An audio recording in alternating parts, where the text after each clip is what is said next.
Dá uma boa noite para essa pessoa bonita do seu lado. Mas se ela não for bonita, dá com fé, irmão. Ela não é bonita, mas não, vai na fé.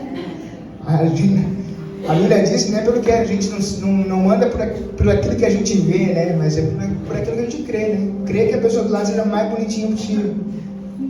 Amém? Amém. Tem alguém feliz com Jesus aí? Diga glória a Deus. Amém. Então quero convidar você a abrir a sua Bíblia comigo. Para você que não me conhece, prazer, eu sou o Matheus Graciano. Você que me conhece, sou mesmo. Sou esse rapaz aí. Pega a sua Bíblia comigo, abra em 1 Samuel, capítulo 17. É um texto conhecido.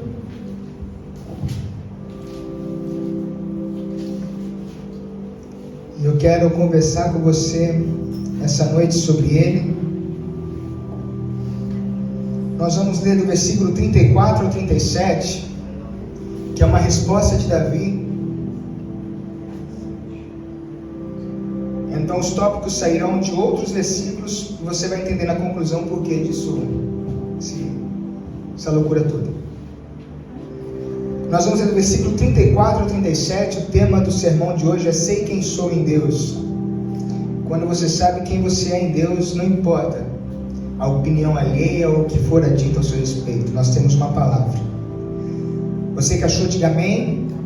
Amém. Diz assim: Então disse Davi a Saul: Teu servo apacentava as ovelhas de seu pai, e sempre que vinha um leão ou um urso, e tomava um cordeiro do rebanho, eu saía após ele e o matava, e o arrancava da boca. Levantando-se ele contra mim, segurava-o pela queixada, e o feria e matava. O teu servo matava tanto ao leão como ao urso, e este incircunciso filisteu será como um deles, porquanto afrontou os exércitos de Deus vivo.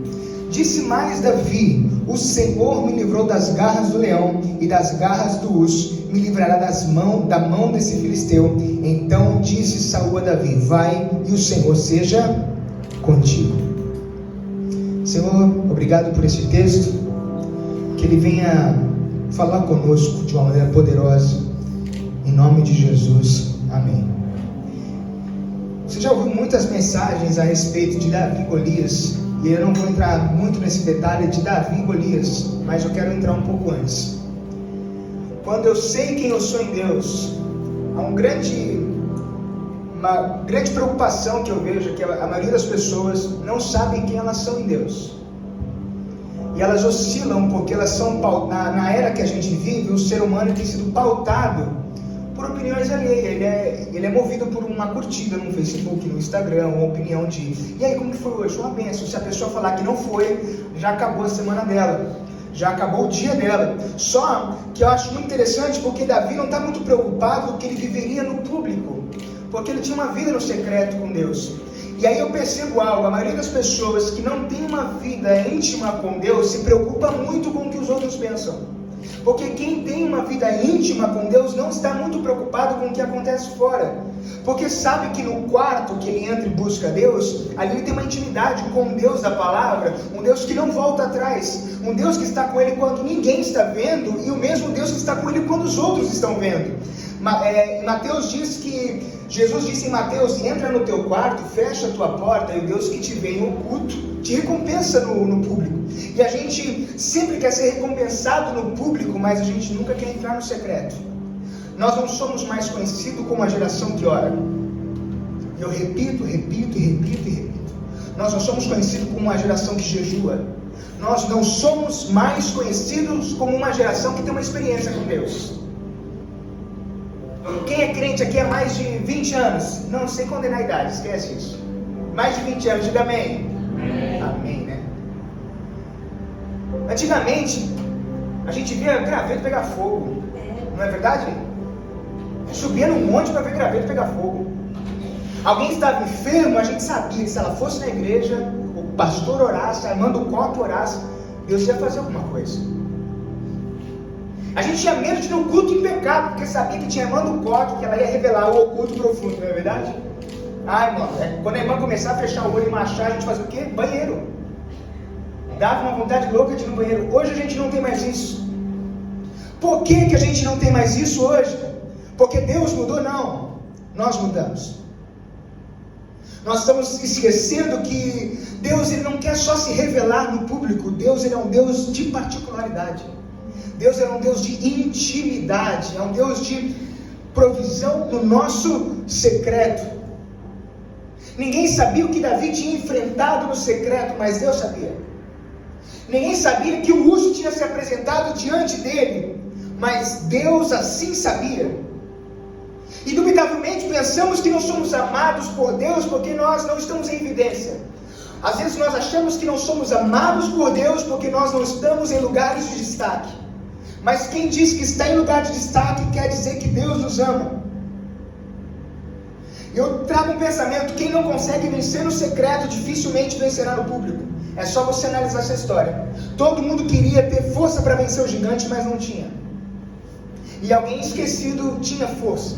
Alguém esquecido tinha fé no Deus que poderia destruir aquele gigante. Só que é no lugar onde ninguém vê que a gente amadurece. Se você te retirasse todos os seus ontens da sua vida, quem você seria hoje? Os seus ontens te formou para você ser hoje quem você é. Mais maduro, mais maleável. Retirou de você o dono da razão. Quem antigamente achava que tinha razão de tudo, passou o tempo e percebeu que a gente não tem razão de nada. É só olhar um adolescente. Já que vai sair do ensino médio, vai fazer 18 anos, entra numa universidade e acha que sabe mais que todo mundo. Eu sei sobre isso, porque meu professor falou sobre isso. Eu sei mais que todo mundo. É a geração que a gente vive, a geração que sabe mais do que todo mundo. Davi tinha todas e inúmeras razões para achar que a vida dele seria um fracasso, que ele estava sozinho, que Deus não estava com ele, que o modo de ele viver seria um modo medíocre. Por que ele tinha esse motivo? Porque ele foi esquecido pelo seu pai. Ele não foi esquecido por um amigo. Ele não foi esquecido por um colega. Quando Samuel foi ungir o novo rei de Israel, Jessé não lembrou do seu filho. Ele tinha todas as características para ser alguém que não amava a Deus, que não queria ter uma vida com Deus. Só que ele lembra que o urso sírio, quando descia, ele o matava. E para você que não sabe, o urso sírio, ele descia do Líbano. E o estudioso afirma que era um dos leões, dos ursos mais ferozes que já existiu. Não era qualquer tipo de urso. Tinha um leão que subia do Jordão também ferozmente. Com seu rugido dava medo, mas Davi assim o matou. Defendendo o que? Ovelhas do seu próprio pai. Eu abro um parênteses. Deus precisa levantar nessa geração pastores que morram pelas suas ovelhas. Pastores que lutam pelas suas ovelhas. Que não desistem das suas ovelhas. Davi tivera muitas experiências penosas, mas ele saiu vitorioso de todas elas, porque ele era forte? Não, porque Deus estava com ele. Davi se conhecia em Deus. Davi teve fé para obedecer a Deus. Sabia que para você obedecer a Deus você precisa ter fé? Sem fé a gente não consegue obedecer a Deus. A fé nos acontecimentos do passado nos faz mais crente para crer que Deus ainda pode fazer alguma coisa. Fé é um sinal de obediência e de descanso. A Bíblia diz que pela fé Abraão obedeceu a Deus. Ele foi para uma terra que não sabia qual era a terra, mas ele foi, é pela fé. A fé, nós acreditamos naquilo que nós não vemos. Nos faz acreditar que Deus vai intervir, ou que Deus ainda é o mesmo ontem, hoje, para todo sempre. E a gente não consegue explicar Deus. Ou você já consegue explicar Deus? Não consegue. Quantas vezes nós já tentamos explicar o que Deus fez em um culto? Ou em uma oração que você sentiu uma sensação epidérmica e não consegue, não dá para explicar. Eu acredito que fé é eu colocar o pé e Deus colocar o chão. É eu dar o passo e acreditar que Deus vai fazer as coisas, se for da sua vontade. Hebreus 11:6 diz assim: ora, sem fé é impossível agradar a Deus, porque é necessário que aquele que se aproxima de Deus creia que Ele existe e que é galardoador dos que o buscam. As suas experiências passadas não podem ser apagadas. elas te auxiliam hoje. Não tinha como Davi retirar o leão da história dele, não tinha como Davi retirar o urso da história dele, não tinha como Davi apagar da história dele que o pai dele esqueceu. Mas apesar de todas essas circunstâncias, ele sabia que o Deus que ele adorava, no meio do pasto, tocando harpa, sem ninguém ver, nunca esqueceria dele. E nós vivemos numa perspectiva de que os outros têm que lembrar de nós. E nunca nos preocupamos se Deus tem que lembrar de nós. A questão aqui não é como anda a sua vida agora. Qual tipo de luta você está enfrentando, qual tipo de circunstância você está enfrentando, mas é como você tem reagido diante delas. Qual tem sido a sua perspectiva? Onde os seus olhos estão fixos? Como está a sua vida no seu secreto com Deus? Pastor, mas eu não tenho força. Eu te faço uma pergunta: como está a sua intimidade com Deus? Como tem sido o seu alimento de dia e de noite? Como o salmista diz, que a tua palavra, Senhor, seja o meu alimento de dia e de noite. Se você está sentindo fome, precisa se alimentar mais. Se eu estou com muito medo e não estou conseguindo descansar, eu preciso ir debaixo das asas do meu Redentor, porque ali eu obtenho descanso. Porque aquele que habita no esconderijo do Altíssimo, a sombra do Onipotente descansa. Se os meus olhos estão para baixo, eu nunca vou encontrar socorro. Mas se eu levar os meus olhos para os montes, é de lá que vem meu socorro. Meu socorro não vem da política, meu socorro não vem do pastor, o meu socorro vem de Deus que fez os céus e que fez a terra. Onde estão fixos os seus olhos hoje? Está no mundo, está nas notícias ou está em Deus? Como está sendo a sua vida de oração? Como você tem matado o seu leão que ninguém vê? Como você tem matado o seu urso que ninguém vê? Aí nesse capítulo aprenda algumas lições. Primeira, pessoas irão confundir a missão que Deus tem na sua vida. Isso é fato. Lembra que eu disse que eu ia ler alguns versículos e ia faltar os tópicos em outros? No versículo 17 e 18, Jessé manda Davi levar queijo, pão para os seus irmãos. Ele não nasceu para levar pão e queijo. Para o pai dele, ele ia ser apenas um motoboy. Vai, leva e volta, traz notícia. Na verdade, o pai dele não queria que os irmãos se alimentassem. Queria saber o que estava acontecendo. O famoso Zenaide. Quero saber o que está acontecendo lá porque eu não vou, né? Manda, vai lá, filho, ver o que está acontecendo. Só que Davi sabia que todo lugar que ele estaria ou estava era uma oportunidade de Deus fazer algo. Todo lugar que você está é uma oportunidade de Deus fazer algo. Quanto mais longe eu acho que eu estou, mais perto eu estou da vontade de Deus, se eu estiver debaixo dessa vontade. Me prova, claro que eu te provo, eu abro um parênteses para sair desse texto. José, ele foi preso, lembra de José? Foi preso, e ele tinha sonhado que ele seria o quê? Governador. Tem como, sem ser no Brasil, algum preso ser governador? Não tem, só aqui. Né?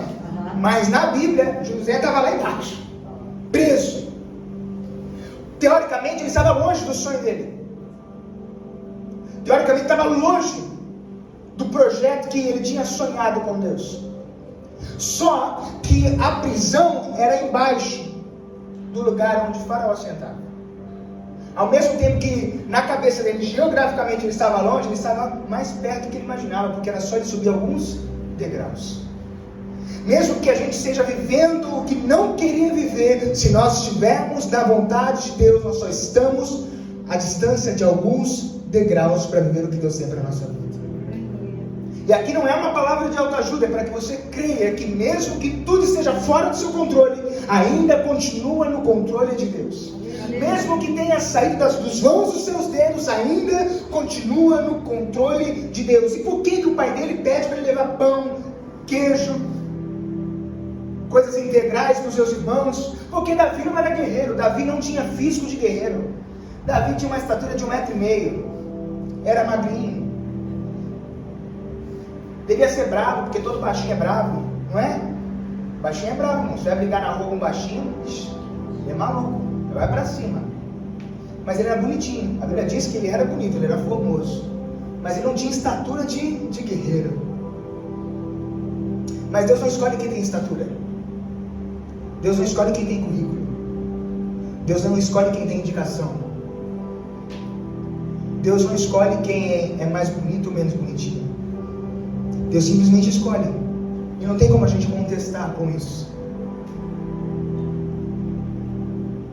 Seu pai queria saber como estavam as circunstâncias dos seus irmãos, mas Davi queria acabar com aquele gigante.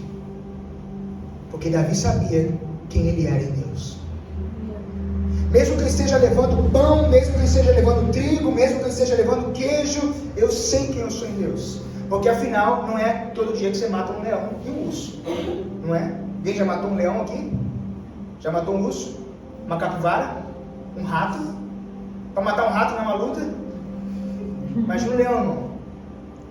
Tem gente que vai tentar matar o rato, é uma paulada e um pulo. O rato vem perto, a pessoa pula, desmaia. O rato vive e a pessoa continua morta, desmaiada ali. Imagina a gente ter que matar o leão e o urso. Mas Deus viu, Deus estava ali.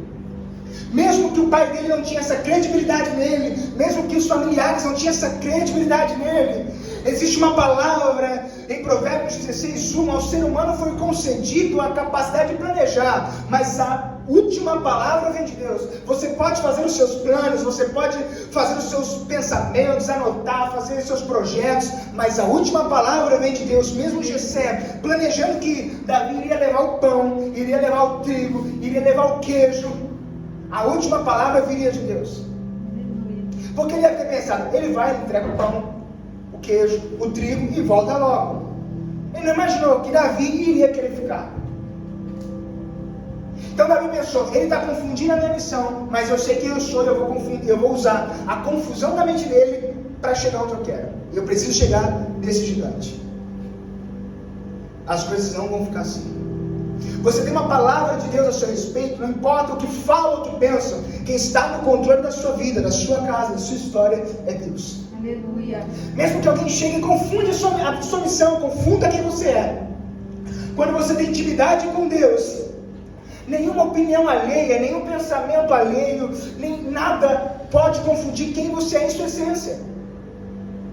Mesmo o próprio pai não sabendo quem Davi era, Davi não estava preocupado com isso. Porque ele sabia. Segunda lição, não era mais sobre Davi, mas sobre Deus. Está lá no versículo 26. Então Davi sabia quem era, o pai dele o confundiu quem ele era, e Davi não queria derrubar o gigante somente. Davi não ficou bravo porque ninguém ali estava derrubando o gigante, mas porque o gigante estava zombando do Deus de Israel. E eu te faço uma pergunta, até quando as nossas lutas nós vamos querer promover os nossos nomes e nunca vamos lutar em prol do nome de Deus? A nossa luta aqui não é para a igreja maior, não é para a religião, é em prol do nome de Deus que nós lutamos. Não é para quem deu certo ou quem deu errado, não é para promoção de nomes. Davi não aceita o fato de Golias estar zombando, afrontando o Deus de Israel, e ninguém fazer nada. Todo mundo aceitar aquela situação e ficar acuado. Até quando nós vamos viver em um período que nós não vamos morrer por causa de Deus? Que nós não vamos entregar a nossa vida de corpo e alma e espírito a Deus? Até quando nós vamos viver de modo que não vale a pena morrer por esse Deus? Martin Luther King diz que se o homem não descobriu nada pelo qual morreria, não está pronto para viver. Se você não morreria pelo nome de Deus, você não está pronto para viver. Você mais do que ninguém sabe que existem 2 dias importantes da vida. O primeiro é o dia que você nasce, e o segundo é o dia que você descobre por que você nasceu. Eu te pergunto, por que você nasceu? Será que para você é obra do acaso? É um acidente, alguma coisa? Ou você entende que debaixo de Deus, debaixo da vontade de Deus não existe acaso? Pastor, eu era para ser abortada. Não existe acaso. É verdade. Não era. Pastor, meu pai jogou no lixo e outra pessoa pegou, eu fui abandonado. Não, eu queria isso. Porque era a minha vontade que você viesse. Para Deus não existe acidente. Para Deus existem decretos e propósitos. Aleluia. É que a gente dificulta a entender essas coisas. Já pensou se Davi tivesse um amigo mimizento? Cara, você vai levar pão, seu pai te esqueceu, manda ele levar. Não, rapaz, não é sobre o meu pai. Mas Davi, como que você vai chamar seu pai de pai? Se ele te abandonou, se ele te esqueceu, não nem lembrava de você. Mas quem tinha que lembrar, lembrou. Porque quem constitui rei de Israel não é meu pai, é o Deus que eu adoro. Mesmo que teu pastor esqueça de você, Deus não esquece. Mesmo que teu amigo, teu familiar esqueça de você, Deus não esquece. Não era mais sobre Davi, sobre Saul, era sobre Deus. Enquanto eu ficar brigando com você para saber se a minha ideologia está certa, se a sua está certa, nós vamos estar no caminho errado. Porque a nossa luta é para lutar em prol do nome de Deus. Nós não podemos aceitar as pessoas zombarem o nome de Deus. Só que a gente acha que as pessoas zombam o nome de Deus só do lado de fora. E quantas vezes nós tratamos Deus sem interesse? E quantas vezes nós tratamos Deus sem temor? Nós não temos mais temor a Deus. Pastor, eu tenho. Não tem, senão você não tratava Deus da maneira que você trata. Se você tivesse tanto temor a Deus, Ele seria a sua prioridade, Ele seria a minha prioridade. Pastor, mas Deus é minha prioridade. O que você pega quando você acorda, a primeira coisa? O celular? Ou a Bíblia? Ou você se ajoelha primeiro para orar? Ah, pastor, eu pego o celular para ver a hora. E só ver a hora? Quase impossível alguém só conseguir ver a hora. As pessoas antigamente não saíam de casa sem orar. Não faziam nada sem orar. A gente faz as coisas e depois ora. A gente faz as coisas e depois pede confirmação para ver se era de vontade de Deus. A gente não se prepara mais para vir um culto. A gente só vai ao culto, só vai à igreja, como se fosse um ponto de encontro. E aí, nós estamos nos tornando um tipo de igreja que não luta pelas causas de Deus, não luta pela vontade de Deus. Não é nada sobre nós, é tudo sobre Ele. Não é sobre o seu nome, não é sobre sua casa, não é sobre o seu carro, não é para você ser rico, é sobre Deus. Enquanto a nossa luta for em prol disso, não importa o que a gente esteja vivendo, nós sabemos que o nosso Redentor vive e a qualquer momento Ele se coloca de pé ao nosso respeito. Não importa as perdas que eu tive, nada se compara se eu estiver diante da presença do Altíssimo. Terceira lição: o covarde acha que o corajoso quer a vergonha dele. Está lá no versículo 28. O irmão de Davi achou que ele estava ali, ele queria que fosse envergonhado. Além do pai confundir a missão, além dos outros confundirem a missão, o irmão também confunde. Porque quem não tem coragem acha que alguém que tem é aparecido. Quem não ora acha que alguém que ora é aparecido. Quem não faz jejum, aí eu converso com alguém que diz que faz, acha que a pessoa é aparecida. Só que ele estava tão enjaulado pelo medo, e não é porque ele era fraco, era simplesmente porque ele nunca teve uma experiência com Deus. E quem não tem essa experiência com Deus no secreto, dificilmente, quando chegar a circunstância no público, vence. Porque acha que Deus não vai fazer absolutamente nada. O exército de Israel e os irmãos de Davi estavam possuídos pela sensação do medo.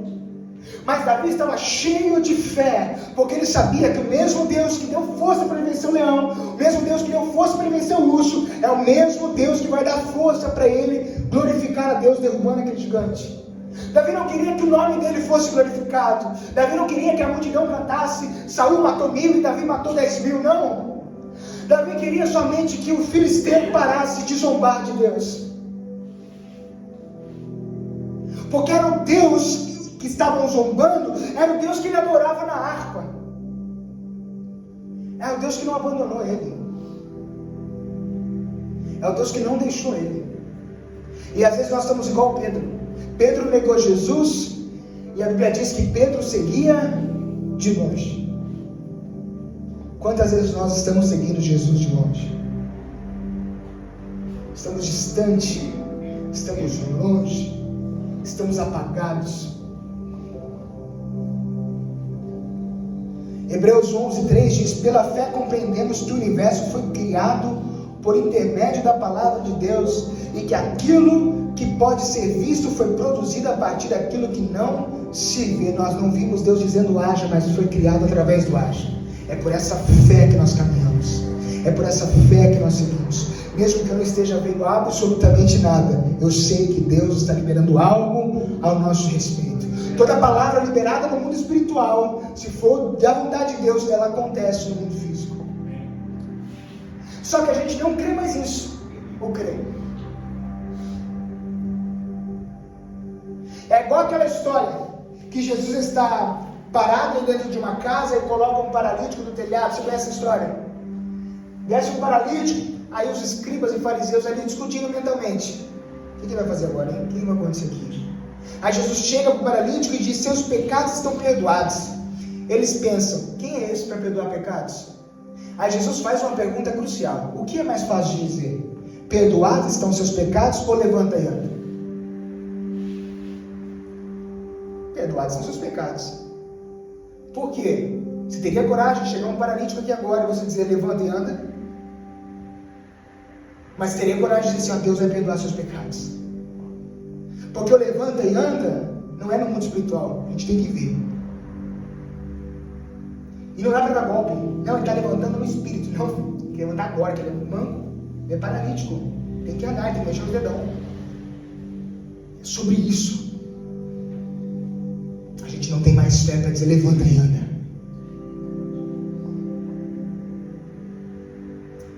A gente não tem mais, não vive mais na autoridade de se manifestar o demônio, a gente expulsa. Se manifestar demônio, a gente ora para não nem manifestar. Ele está de folga no dia do culto. Se ele vir, tem que ir de segunda a sábado. De domingo, não. Não, irmãos, a palavra do Senhor diz que em nome dele nós expulsaríamos demônios e curaríamos enfermos. Davi não foi no nome dele. Davi foi no nome do Deus Altíssimo.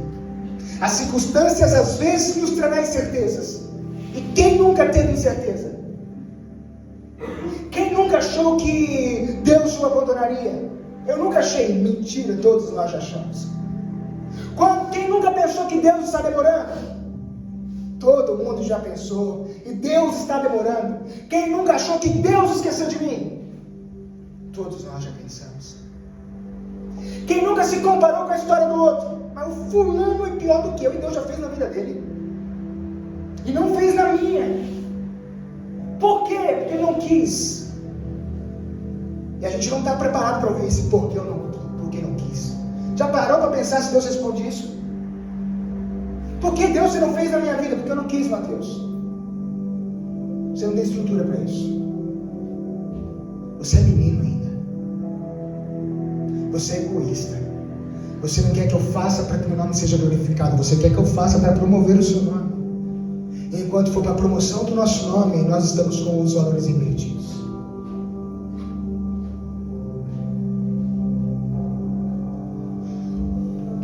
Mas eu já senti dúvida. Não tem problema você sentir dúvida.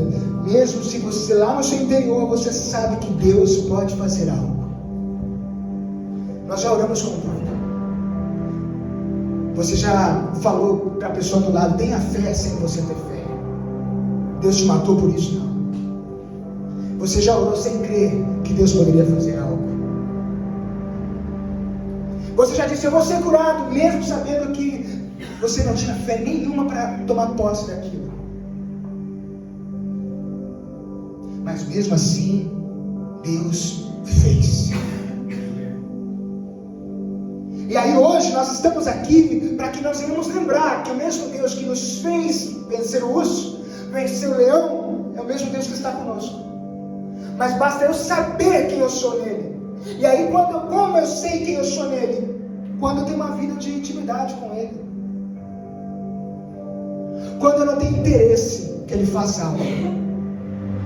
Quando eu não sirvo por barganha. Se eu te servir, você faz isso. Se eu te servir, você faz isso. Se eu for na igreja, você me dá isso. Se eu te der R$200, você me dá 2.000. Não há interesse. Porque se eu tenho interesse em Deus, eu não o amo, eu sou interesseiro. Porque amar é uma troca de singularidade da vida. Você ama com palavras, você ama com ação, você faz sem esperar nada do outro.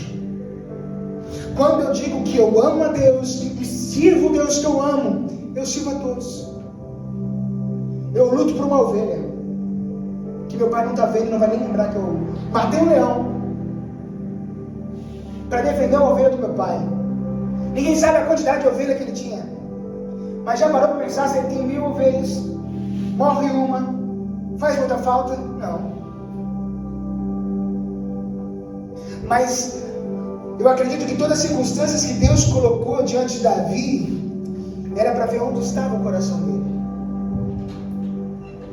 Davi, se você não é capaz de lutar por uma ovelha que o seu pai pediu para você cuidar, como você vai cuidar de um povo meu? Se você não é capaz de obedecer às ordens do seu pai, como você vai obedecer às minhas ordens? Se você não consegue ser leal ao teu pai, como você vai ser leal a mim, fiel a mim? Mas Deus, ninguém está me vendo, mas eu estou. Você pode ir para qualquer lugar, Deus está te vendo. Deus sabe o que você pensa. Deus sabe o que você deseja. Deus sabe aquilo que você vai pensar daqui a 15 dias. Deus sabe como está o seu coração agora. O maior gigante não era Golias. O maior gigante daquele exército era o vazio que eles tinham de Deus. Porque se eles estivessem cheios de Deus, eles não temeriam gigante algum. Se você estiver cheio de Deus, você não teme gigante algum. Quando você se conhece, pastor, como que eu me conheço? Eu sei que eu sou em Deus porque eu sou completo nele. Se Deus me der um brócolis para comer, eu estou feliz. Se Deus der uma pizza, eu estou feliz. Se Deus tirar o meu carro, eu estou feliz. Se Deus der 30 carros, eu estou feliz. Se Deus não me der nada, eu estou completo em Deus. É igual a história daquela moça, uma senhorinha, a senhorinha de oração. Aquela era do coque. Ela orava, cantava hino da harpa. A Bíblia dela toda riscada amarela, até envergada, tadinha. Mas ela passava necessidade. E aí ela dizia, tudo foi Deus que fez. Deus me deu isso, Deus me deu aquilo. E ela vivia uma miséria. Se abria a geladeira dela, parecia uma vermelha. Água para um lado, água para o outro. Mas ela dava glória a Deus em todas as circunstâncias. Aí tinha um vizinho, todo perturbado. Pessoal, essa senhora só fala de Deus. Tudo é Deus para ela, tudo é Deus para ela. Eu odeio Deus e ela só fala de Deus. Manda, Deus me abençoe, Deus me ama, Deus isso, Deus aquilo. E que Deus é esse que ela passa necessidade? Que Deus é esse que ela tem que ficar pedindo comida para os outros e ela não tem o que comer? Quer saber? Eu vou fazer uma compra do mês para ela, vou mandar entregar na casa dela e vou mandar o entregador dizer, o cão, o diabo que mandou. Diga para ela, entregador, o cão que mandou. E ela lá, sem nada para comer, tá? Daqui a pouco toca a campainha. Aí ela chega, abre a porta. Oi filho, tudo bem? Tudo certo. Tem uma entrega aqui de mercado para a senhora. Mas eu não comprei nada. Não, mandaram entregar para a senhora. Mas quem mandou? O cão mandou. Ela, ai, glória a Deus. Quando Deus manda, até o diabo trabalha para ele. Tudo é ótimo, irmão. É tudo como você vê as coisas. É tudo como você analisa as coisas. Quando meu coração está em Deus, até o diabo trabalha, por favor. Outra senhora, uma bebinha também desse tamanho, pegando o metrô lá em São Paulo. Crente, tinha acabado de sair de uma vigília 6 horas da manhã, porque a vigília lá em São Paulo começa às 9 da noite e vai até às 6 da manhã do outro dia. Corinho, fogo, pão com manteiga e continuando, né? Não tem conversa. As irmãs com artrite, artrose, gira no poder assim, não. Se levar o topetista lá e falar, é milagre, é fogo, não é glória. Ela saiu dali, e aí tinha um rapaz que tinha acabado de fazer um estudo na USP, fez um estudo de milhares de anos atrás, muitos anos atrás, e ele tinha feito um estudo, descoberto que o Mar Vermelho batia só na canela, não era fundo, batia só aqui na altura do tornozelo. Para perguntar para você, quem morre afogado por uma água dessa? Ninguém. Aí ele sentou do lado dela, pensou, tu é crente? Eu sou crente, acabei de sair de uma vigília. Fogo, glória. Deixa eu te falar uma coisa, você conhece a história de Moisés? Conheço, foi pregado hoje de madrugada, Deus abriu o Mar Vermelho, e é sobre esse mar que eu quero falar com a senhora. O que foi? Sabia que esse mar não é mar coisa nenhuma? Batia no tornozelo deles. Ela se ajoelhou no meio do vagão do metrô e começou a adorar a Deus. Meu Deus, tu é muito bom. E ele, essa velha é louca. Como que ela pode adorar um Deus que eu acabei de falar que ele é mentiroso, que essa Bíblia é mentirosa? E ela adorando a Deus, sentou e falou assim, moço, para pra pensar como Deus é poderoso. Matar um cavalo e um exército e falar tudo afogado com uma água que bate aqui. Como esse Deus é fiel. E a gente não consegue acreditar nesse Deus às vezes.